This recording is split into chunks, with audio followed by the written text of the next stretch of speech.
Primero te queremos preguntar cómo ves el clima justamente del debate para el oficialismo en general y cuáles son los actores que ves que están pisando fuerte en esta agenda parlamentaria. Bueno, un clima adverso para el oficialismo porque primero hay que decir que hasta ahora viene ganando tiempo, tanto con el tema de la emergencia presupuestaria en universidades como con el tema de la reforma jubilatoria que, como ustedes decían, ya tienen media sanción. Son temas que estaba previsto avanzar hace ya más de un mes. Vino el receso que se tomaron los diputados y senadores y senadoras y le dieron ese tiempo para tratar de negociar, articular, mejorar el proyecto, mejorarlo en pos de lo que quiere el oficialismo.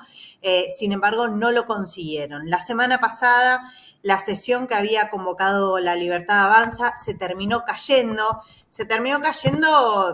uno podría decir, producto de las incapacidades y hasta con la sorpresa del presidente de la Cámara Baja, Martín Menem, que no esperaba que los 16 integrantes de Encuentro Federal, el bloque que comanda Miguel Ángel Pichetto, no bajaran a la sesión e hicieran caer temas que había bastante acuerdo. Ustedes los nombraban, el tema de armas, el tema del Registro Nacional de Datos Genéticos, es decir, el temario para la reunión de la semana pasada, que se volvió a plantear para mañana a las 11 de la mañana, que está oficializada la sesión del oficialismo, todavía no tiene garantizado el quórum, porque justamente los bloques dialoguistas a destapar esa rabia contenida de alguna manera en lo que tiene que ver con lo que han sido hasta ahora las negociaciones y los debates. El principal damnificado, quien ha marcado con mayor fuerza el rechazo, el malestar en relación a cómo viene la situación, ha sido el bloque de Pichetto, pero también en esto se empiezan a notar las diferencias al interior de cada uno de los bloques. Dentro de la Unión Cívica Radical hay distintas miradas, por supuesto, no es lo mismo el bloque más cercano que se referencia en la figura de Facundo Manes que otro sector, si se quiere, más cercano a De Loredo, y en ese sentido entonces este pedido también de sesión por la emergencia presupuestaria que hace la diputada Dania Tabela. ¿Cuál es el escenario para el día de mañana?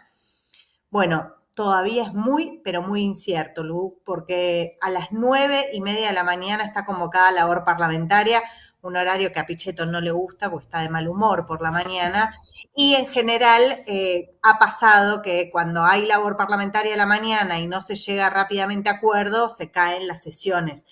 No sería la primera vez que ocurra. Entonces, 9:30 de la mañana el bloque de la UCR, el bloque de Encuentro Federal, van a presionar al oficialismo para que incorpore otros temas y en función de eso evaluará si hay quórum o vuelve a sufrir una nueva derrota La Libertad Avanza en la Cámara de Diputados.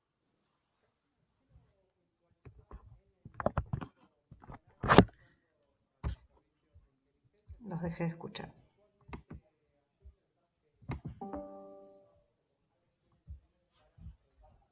La medida del gobierno. Perdón, te pido si me repetís, Agus, que se cortó en un segundito. Perdón. Te preguntaba por el aumento que realizó el gobierno a los fondos de los servicios de inteligencia, si crees que diputados tienen el número para rechazar esa medida del gobierno de Milei. Bueno, es una de las medidas que podría cosechar mayor cantidad de votos y que podría por primera vez lograr que un decreto de necesidad de urgencia sea rechazado en ambas cámaras. Ha generado rechazo de todo el arco político, de todos los bloques y es uno de los temas que pidió Encuentro Federal. ¿Cuál es el tema, Agustín? Es que hasta ahora no se oficializó la sesión pedida por Encuentro Federal por el bloque de Pichetto para tratar este tema. E incluso en esto de las trampas o las argucias que encuentra el oficialismo, se esperaba que este tema se tratara en la bicameral de trámite legislativo, convocaron a la bicameral y no se incorporó este tema. Un sector del radicalismo terminó votando junto al oficialismo para que no se lo incorporara y así es que se llega a este pedido de sesión especial.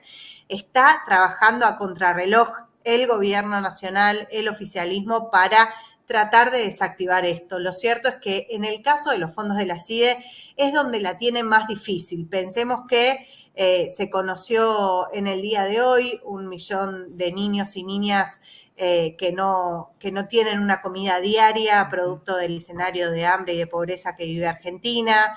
Se está discutiendo la situación de las jubilaciones y todavía no ha habido recomposición para los jubilados y pensionados, y en ese contexto este aumento, este fondo reservado de 100.000 millones de pesos ha generado mucha indignación y bronca en todos los bloques políticos. De alguna manera, lo que le dicen los sectores dialoguistas al gobierno es: no me dejas ayudarte, aun cuando quiero negociar, acordar. Cuando llevas adelante medidas de estas características, lo que hace es que no podamos quedarnos callados. Habrá que ver si efectivamente primero se da la sesión y luego si termina habiendo algún tipo de negociación. Hasta el momento, en la discusión al interior de los bloques ha generado mucha bronca y se vienen dando diálogos, Agustín, que no se daban hasta el momento entre los distintos bloques, justamente para lograr conseguir el número necesario de votos para rechazar el DNU. Primero el DNU, que modifica la Secretaría de Inteligencia y vuelve a retomar la CIDE, y segundo, el de los fondos reservados. Karina, vos hablabas de matices dentro de esta oposición dialoguista en la primera respuesta. Te quiero preguntar, bueno, profundicemos un poco sobre esos matices y en qué situación está la relación del oficialismo con esa oposición dialoguista. En todo caso, ¿cómo queda parado el gobierno sin esos aliados dentro del Congreso? Bueno, el gobierno nota cada vez más fragmentación dentro de los bloques y trata de llegar a algunos acuerdos de manera bilateral, pero lo cierto es que hoy hay un escenario de mucha fragmentación y las posibilidades objetivas de que varios de los bloques se rompan. Yo lo decía en relación a la Unión Cívica Radical. La defensa de la educación pública, laica y gratuita ha sido una bandera histórica del radicalismo que empieza a verse manchada cuando algunos sectores dejan que se demore de esta manera el debate de la emergencia presupuestaria, y ahí hay uno de los puntos, recordemos, que fue central para el radicalismo, que incluso le pidió a Javier Milei incorporarlo en el pacto de mayo, que no fue en mayo, que terminó siendo en julio, pero que el radicalismo como partido planteó que la educación tenía que ser una de esas banderas del nuevo pacto en la nueva Argentina planteada por Javier Milei. Lo cierto es que Milei lo incorporó, pero esto generó mucha fricción y puede terminar en una ruptura de la Unión Cívica Radical. Recordemos también que, bueno, al interior del bloque Encuentro Federal, el bloque como manda Pichetto, hay miradas muy disímiles. No es lo mismo los dos diputados socialistas de Santa Fe que los exdiputados del PRO, Nicolás Massot, entre otros. Hay una diversidad, está Ricardo López Murphy al interior de ese mismo bloque, es decir, muchas veces tienen posturas muy, pero muy disímiles, pero lo cierto es que ha sido el bloque con mayor capacidad de negociación y de muñeca hasta el momento. Y por último, en relación también a cómo vienen los bloques, hay que decir que si bien todavía no se nota tanto, dentro del PRO cada vez se nota más la diferencia entre quienes responden a Patricia Bullrich, es decir, el sector pro-violeta, y el sector amarillo-amarillo que responde a Mauricio Macri. Incluso a veces hasta presentan proyectos casi iguales, pero en los dos bloques separados, como para manifestar esa mirada distinta. Hasta hoy no le ha convenido a ninguno de los dos romper el bloque pro, pero cada vez se notan más las diferencias. Y para finalizar, ahora sí, en La Libertad Avanza, recordemos que también hay una serie de internas muy, pero muy grandes. Cada vez se siente más la posibilidad de que algunas diputadas de La Libertad Avanza terminen yéndose al bloque que armó Oscar Sago, quien antes era el presidente del bloque de diputados de La Libertad Avanza y que armó el MID con 3 diputados. Y en ese sentido están, por un lado, Marcela Pagano, que ha sido, vilipendiada, podríamos decir, por Lilia Lemoyne, es decir, por una propia integrante de su bloque, pero también Lourdes Arrieta y Rocío Bonacci, que son 2 de las diputadas que participaron de la visita en el penal de Seiza a represores condenados por delitos de lesa humanidad, entre ellos Astiz, y que de alguna manera se despegaron en las últimas semanas de esa visita, diciendo que no la conocían, que no sabían a quién iban a ir a visitar, y que incluso hay que tener en cuenta que Arrieta inició y es testigo de una causa penal, ha pedido custodia para su familia, planteando el miedo frente al hostigamiento y las amenazas para que no hable.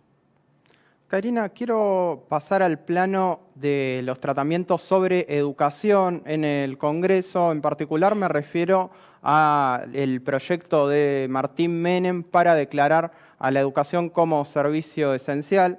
Te pido que le cuentes a quienes nos están mirando de qué se trata este proyecto. Y por otra parte también quiero que nos cuentes ¿cuáles son las posturas respecto al financiamiento universitario que aparentemente ahora estaría siendo impulsado por el bloque de la UCR? Bueno, en primer lugar hay que decir que el proyecto para declarar esencial la educación es un proyecto que lamentablemente cosecha el apoyo de distintos sectores, tanto de Encuentro Federal como de la Coalición Cívica, como de la UCR, e incluso uno de los autores o quien ha planteado con mayor claridad el tema ha sido el exministro de Educación de Mauricio Macri, Alejandro Finocchiaro. Y básicamente lo que plantea es el cercenar el derecho a huelga, ¿no? Es decir, que se impida la posibilidad de generar paros por parte de los docentes, garantizando un mínimo de días de clase. Esto ha generado muchísimo rechazo en la comunidad educativa. Hoy, de hecho, se reunió la Comisión de Legislación del Trabajo y uno de los temas, los diputados de Unión por la Patria, se terminaron yendo de la comisión planteando que cada uno de los proyectos que se estaba tratando, a excepción de uno del diputado Hugo Yasky, todos eran proyectos en contra de los trabajadores y las trabajadoras, y en ese sentido este proyecto de declarar esencial la educación es uno de los puntos que de alguna manera negoció la Libertad Avanza y que incorporó en el temario de la sesión de mañana. Mucho rechazo, mucha bronca por parte de la comunidad educativa y también del bloque Unión por la Patria y de la izquierda en relación a este proyecto que ya tiene dictamen. Tengamos en cuenta que llega directamente con dictamen, un dictamen de mayoría ampliamente votado en la comisión en relación a este tema. Y con respecto al tema de emergencia presupuestaria, yo decía, es un tema que estaba pendiente ya hace más de 2 meses en la Cámara Baja. Lo que nos decían desde el radicalismo es que le dieron este tiempo al gobierno nacional para tratar de que acuerde con las autoridades de las universidades y lograr que no se llegue a un proyecto de ley, sino que lo resuelva el Ejecutivo con las partes. Bueno, lo cierto es que eso no sucedió y en ese sentido el planteo de un proyecto de ley tiene que ver con garantizar el financiamiento de manera general y que no dependa de la buena voluntad o la mala voluntad, en este caso, del Ejecutivo Nacional. Karina, antes de cerrar, decíamos al principio que la ley de movilidad jubilatoria ya cuenta con media sanción en diputados. Te queremos preguntar qué puede pasar en el Senado. Se esperaba que la presidencia del Senado, a cargo de Victoria Villarruel, convocara este jueves a una sesión especial para tratar el tema. Finalmente, en las últimas horas se confirma que se pospondría hasta el próximo jueves, es decir, hasta el jueves de la semana que viene.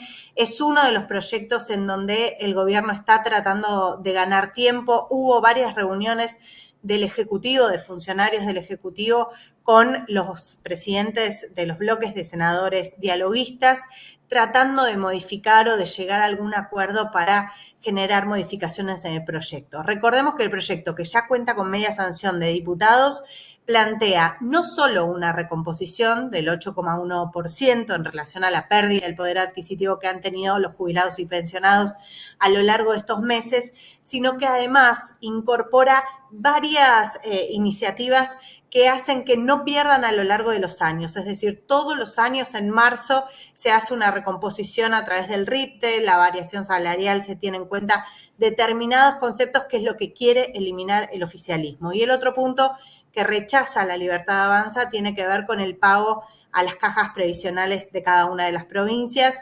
Bueno, el gobierno va a tratar de negociar esto. Lo más probable, por cómo viene el escenario, es que no lo logre, que tiene una semana más para seguir negociando, pero hasta ahora sin muchos resultados. Y en ese sentido, si se avanza, tendría una sanción definitiva y ahí sería entonces el momento en donde el presidente podría vetar la ley. Recordemos que el veto puede ser total o parcial, es decir, que después de todo este debate del Congreso Nacional, si hay una sanción, lo que puede hacer Javier Milei es vetar esta parte que yo estoy diciendo en relación a las cajas previsionales, a esa recomposición anual que tendrían los jubilados y pensionados, pero bueno, siempre tiene el Congreso la posibilidad de insistir con el proyecto original.